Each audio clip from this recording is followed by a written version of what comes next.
Disney just now announcing delays to its film schedule in light of ongoing theater closures as well as production shutdowns. The studio announcing that Mulan, which was dated for August 21st, it had already been delayed multiple times, is now unset, saying they're, quote, pausing their release plans as they assess how they can most effectively bring this film to audiences around the world. The company also announcing that they are all currently scheduled Avatar and Star Wars films have been moved out by 1 year, and other films set for release later this year have been pushed back as well, including a Searchlight film, The Personal History of David Copperfield, pushing that back by 2 weeks to August 28th. And then the Ridley Scott drama, The Last Duel, it was set for Christmas Day of this year. It's now being delayed to October of 2021. You see Disney shares are trading down about 1% in after-hours trading as this year increasingly looks like it could be a wash for movie studios. Melissa, we still don't know when theaters will really fully be open again here in the U.S. Yep. Julia, thank you. Julia Borsten. I think Mulan was no surprise given the release date was in August, but for them to simply move out the full slate of movies, including Star Wars, which also has ramifications for all the products tied to Star Wars, like all the toys and things that are sold by other companies, Tim. We're really seeing the stock take a bit of a hit in the after-hour session. Yeah, and not a dry eye in the house over the delay of David Copperfield. I mean, so I know you're looking forward to that greatly. I'm personally crushed.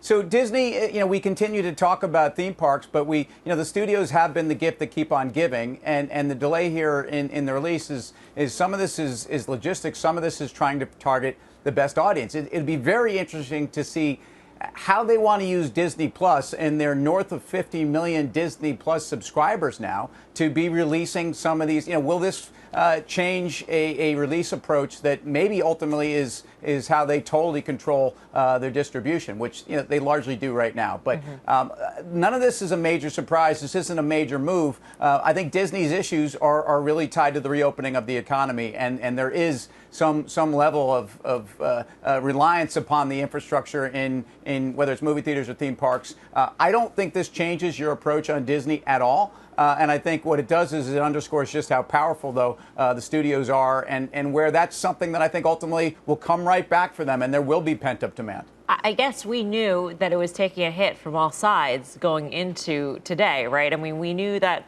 sports wouldn't be back for a very long time, hitting the broadcast business, the ESPN cable business specifically. We knew that studios were going to be challenged. We knew that the theme parks were going to have hiccups in the reopenings, especially when you take a look at Hong Kong Disney having to close once again, Karen.